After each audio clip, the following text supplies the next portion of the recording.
Peace and greetings to the East. Smash Leo. You're to hear from me in a minute, but the subject of this particular stream is Tony Hawkins and the Black Ancient Free and Accepted Masons. I'm not going to stay on that long.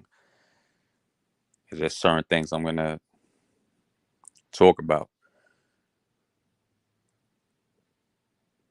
Hopefully, if political things go good, I'll be back on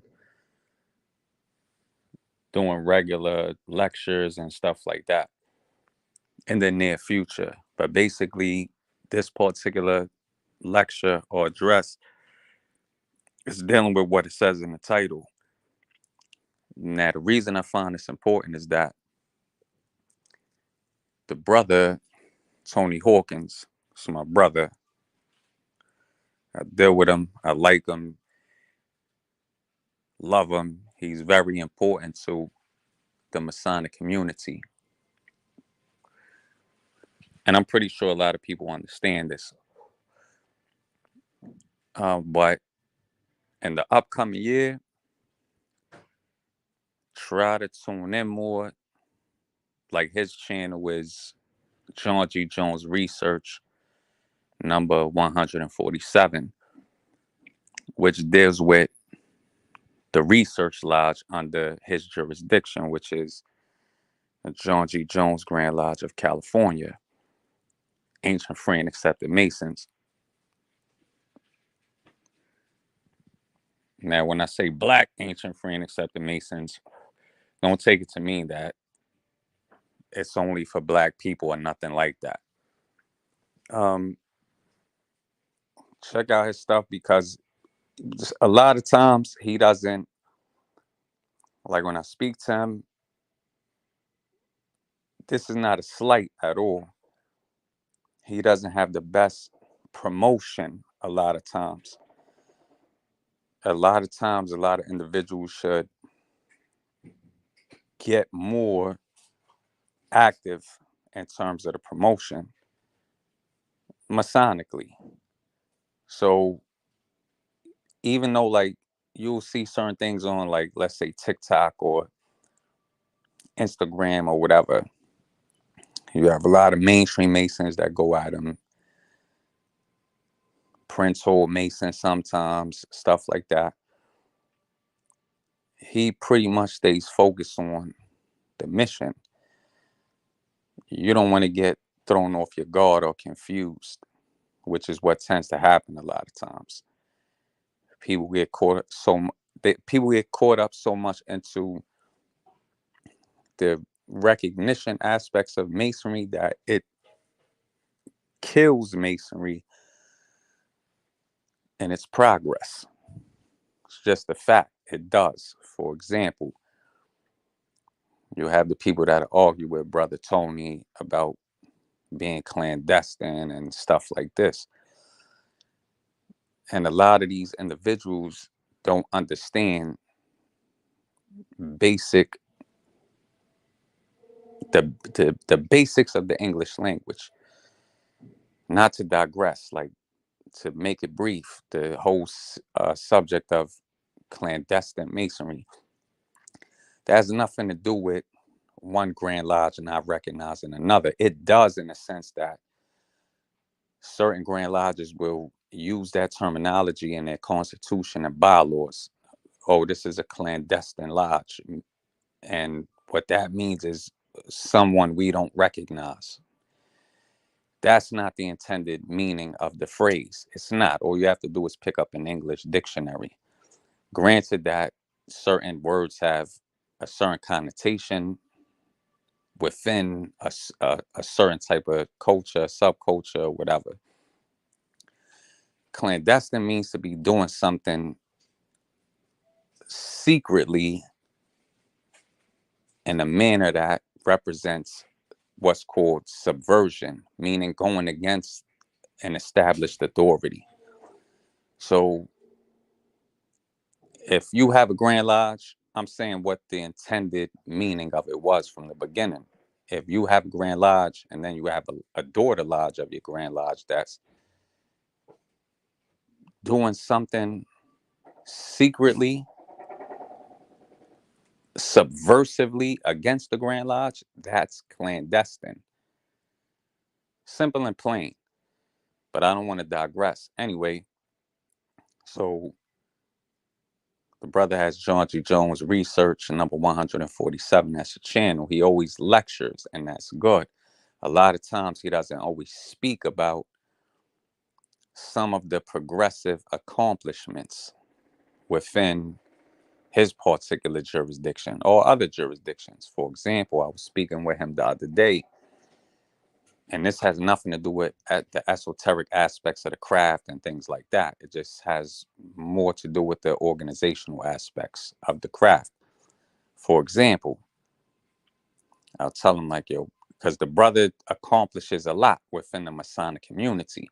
For example, everybody knows, as far as, again, on the organizational tip, everybody knows you have John G. Jones Masonry, which is what I titled in here as being Black Ancient Free and Accepted Masons. It's not really that Black Ancient Free and Accepted Masons. It's just that the majority of the membership is African American. The vast majority of it. Not everybody, but the vast majority of it.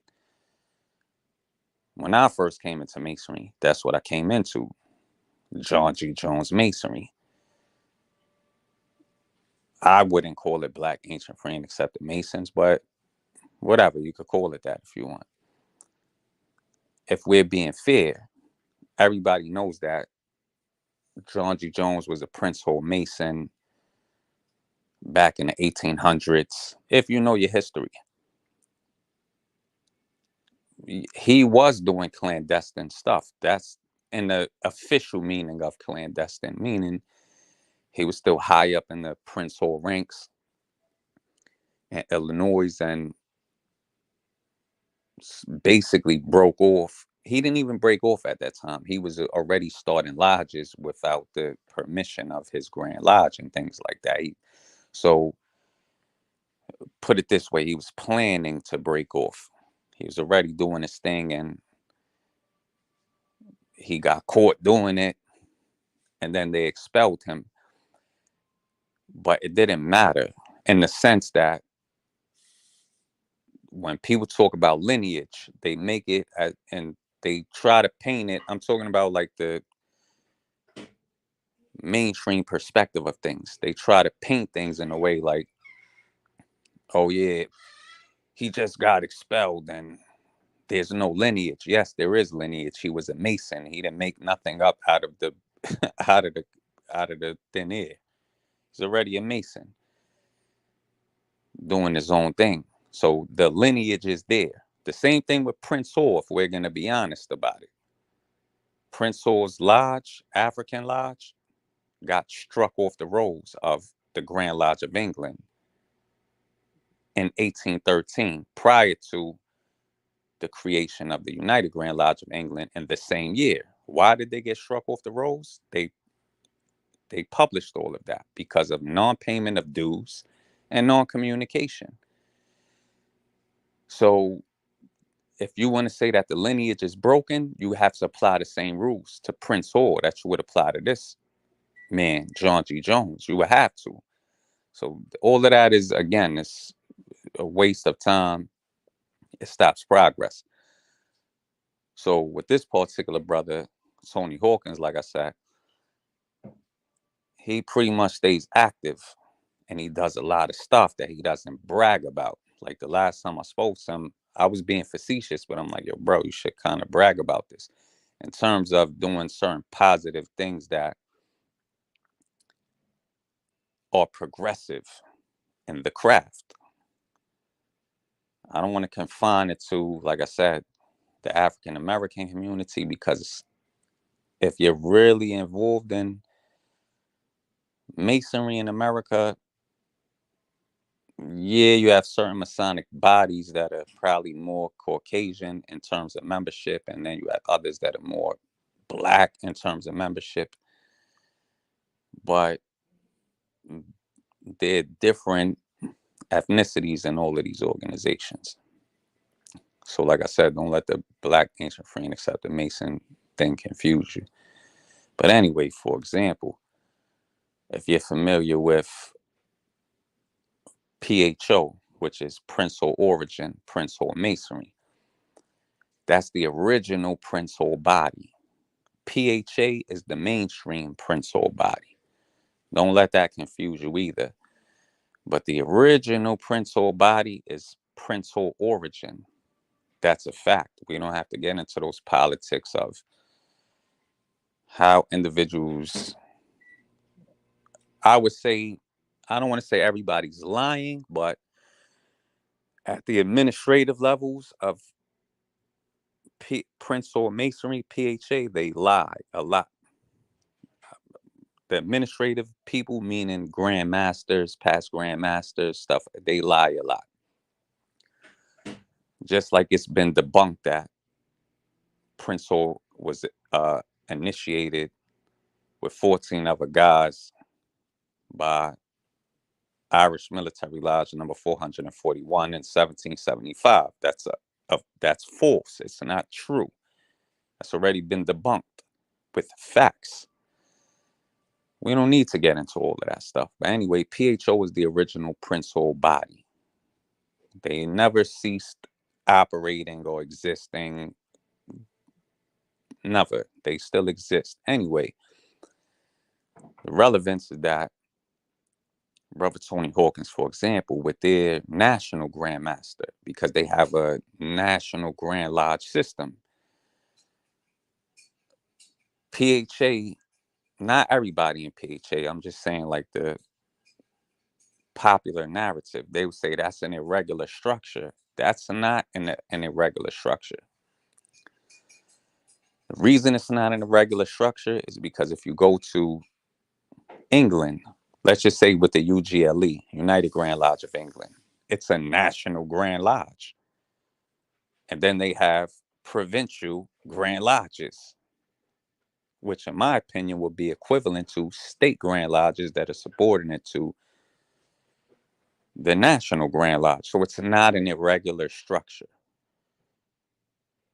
What you see in America usually in the mainstream is a lot more irregular, so to speak, than what you see outside of America. For example, dues cards. Dues cards don't exist in the United Grand Lodge of England. I'm saying this because I've talked to different brothers across the globe. Like, this is the age of social media. And a lot of American brothers, it's not their fault because a lot of guys don't communicate across the pond or they don't travel across the pond and stuff like this. They'll say like, oh yeah, dues cards and this and that. The dues card concept, it was invented in Boston, Massachusetts, in America. It does not exist for the most part in Scotland, England, France. You don't have that. It does not exist for the most part. I'm saying in general, it does not exist. So anyway, with Brother Hawkins, he accomplished something that's, to me, is monumental in recent times. He established a treaty of amity slash recognition, if you want to call it that. We could call it a treaty of alliance or whatever word you want to use. But anyway, a treaty of amity and recognition between the the National Grand Lodge of America, which is PHO, Prince Hall Origin, the original Prince Hall Masonry, which is not recognized by the mainstream, but nevertheless, they're the original Prince Hall Masons. It's a fact. He established a treaty of amity and recognition between them, his Grand Lodge, which is John G. Jones Grand Lodge of California, Ancient Free and Accepted Masons. Basically, that's John G. Jones Masonry. So between the National Grand Lodge of PHO, his Grand Lodge, the Grand Lodge of California, that is, for John G. Jones Masonry, One of the Grand Lodges over here where I live in New York City, which is Mount Nebo Grand Lodge of New York, which is in the Bronx, um, and a few other John G. Jones Grand Lodges. And he did that in a down to earth way, just off of reaching out, talking. They have evidence of it. They have a treaty. Like if you ever seen a treaty of amity document, they have that. The point I'm making is that that's a step in the right direction because with, let's just say, I don't want to say mainstream per se because they're not that petty. Usually, and I don't want to revisit all of this stuff with PHA, Prince Hall Masonry, because many jurisdictions have let them set Masonry back. I'm not saying all Prince Hall Masons at a PHA. I'm just saying, remember, in the mid 2000s to until recent times, they'll go super hard, making up pages and sending uncouth individuals to talk recklessly and violently against other jurisdictions on the internet. And that accomplished nothing. It didn't accomplish anything because so-called clandestine masonry, as they want to call it, continues to thrive. It didn't stop anything. It accomplished nothing. So with like mainstream masonry, they don't tend to go like it's easy. You either we recognize each other or we don't. Simple and plain. So that's not difficult. But in light of individuals expressing their desire, and I'm speaking in terms of within PHA itself.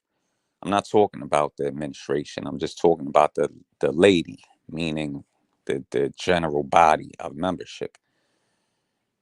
Individuals within PHO, individuals within John G. Jones Masonry. Um, Co-masonry is another thing. I'm a co-mason.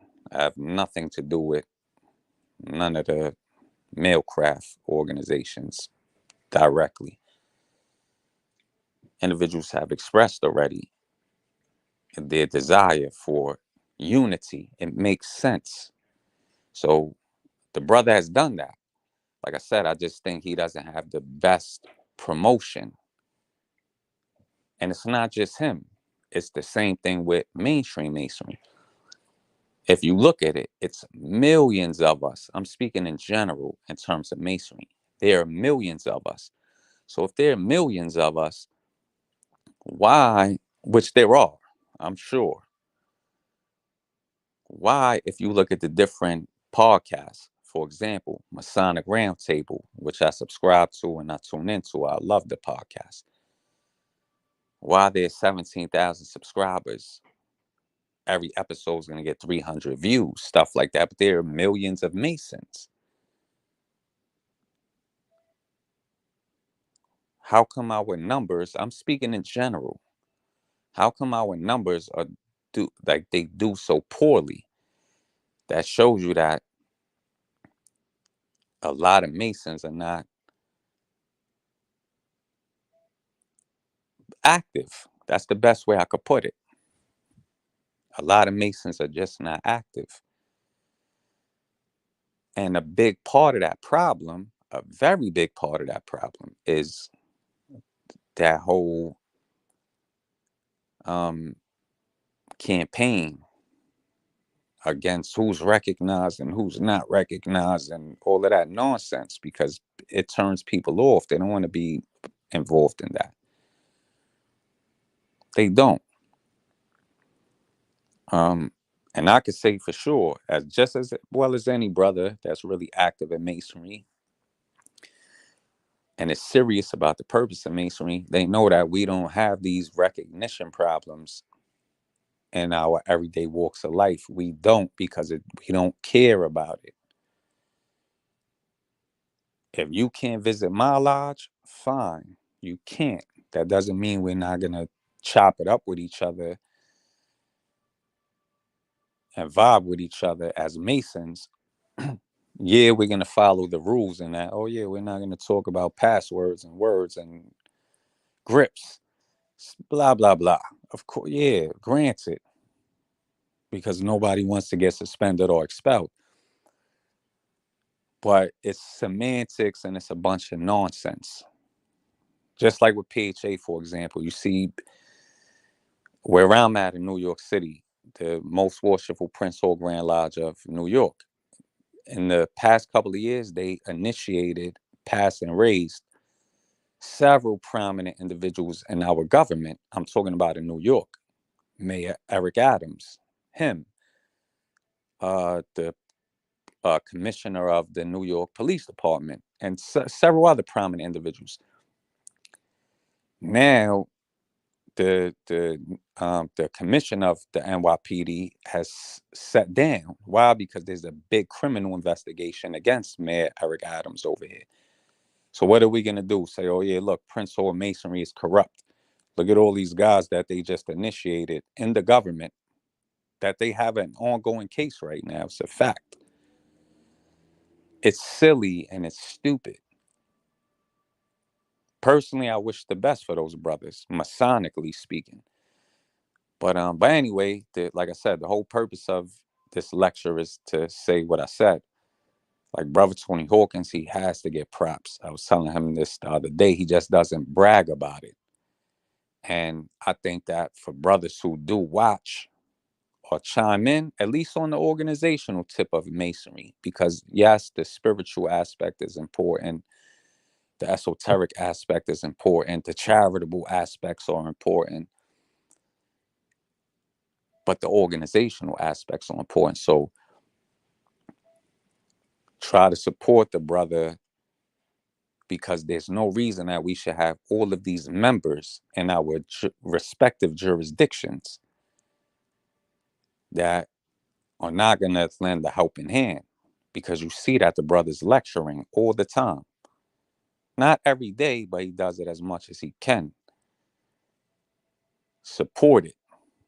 Say, okay, this brother's doing this. But though, to me, those are big moves. Regardless if we agree with or disagree with, if okay, is this lineage official and so on and so forth. Like I said, it's nonsense. There's a, this is why I said, like, when you have these podcasts, some, not all, but certain podcasts and certain guys that want to get zealous. Oh, I need to be recognized and this, that, and the third. Listen, bro, we all know that Prince Hall Masonry was not recognized at all until the mid 1990s. That's a fact. It's a fact. It's a fact. If that's all you're into Masonry for, leave it. Don't even waste your time, because it turns people off and it's going to kill Masonry. And two, the narrative is not going to match when you actually have research bodies doing the research. All of this stuff has come out already. Yeah, Prince Hall was made a clandestine Mason. I knew that from way back in the day. It's not rocket science if you're actually a researcher. He was. Okay, you got the charter, but then your charter got revoked. That's a fact. So now if your charter got revoked and then individuals overlooked it later, come on, it's petty, it's stupid. John G. Jones Masonry is probably bigger than Prince Hall Masonry. I'm not even sure, but I know it's pretty big. Who cares? He was a Prince Hall Mason, Bleezy, Blase, whatever. He did his own thing on the low, got expelled from Prince Hall Masonry, and then continued to do what he was doing. There's no difference. This is my opinion. There's no difference between that and what Prince Hall was doing? None. Because half of the stuff that Prince Hall was doing was a lies. You can't tell me that Prince Hall didn't know better. He knew better with a lot of stuff he was doing. That was certainly irregular. Whatever, who cares? You're not going to stop those organizations from growing. You're not. So the best thing to do is do what certain cats are doing in terms of what I'm saying in respects like brother Tony Hawkins. That's big in my opinion. I'm like, wow, that's dope because he doesn't have that much pride. It's not only in the so-called African American Masonic community that these types of politics go on. That happens all throughout the Masonic world. But try to take note of it. Like, oh yeah, that's smart. What he's doing is progressive. He just doesn't brag about it. And like I said, people should spend more time in promoting it. Like, oh, this is nice. It's like I said, it's not my business because I'm not a part of that particular Masonic blanket group. Like for example, I personally would have problems, even if I was a part of that, like recognizing international Masons. I would have a big problem with that for my own reasons. But look into it, like I said, that was a big thing that the brother did. And it's not the only thing. But to me, it was very impressive. The last time I spoke to him, he was like, yeah, I'm like, yeah, you need to like put that out there more. Because like I said, the promotion is not the best. And it's not only with his organization or PHO um, or John G. Jones Masonry in general. It's the same with Prince Hall Masonry, PHA, or mainstream Masonry. Look at the podcasts, like the ones that are pretty good. Look at them and look at what the numbers do. They don't do very well. They could do much better. They could do much better. Like the Masonic Roundtable, for example, I like those brothers because they see beyond the superficial stuff. They really do. They really do. And still the numbers are hurting in terms of like views and stuff like that. So it causes you to wonder, like, all of these people that are in masonry, what do you just want to be a mason just to be one, to wear the square in the compass?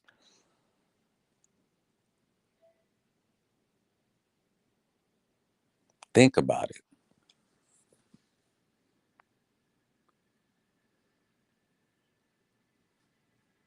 So anyway, with that being said, let me get out of here. Check out the brother, Tony Hawkins,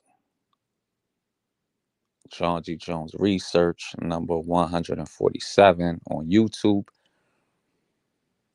And let me know what your feedback is. And everybody who knows me already know how to contact me and stuff like that. God bless you. God bless your families on the square.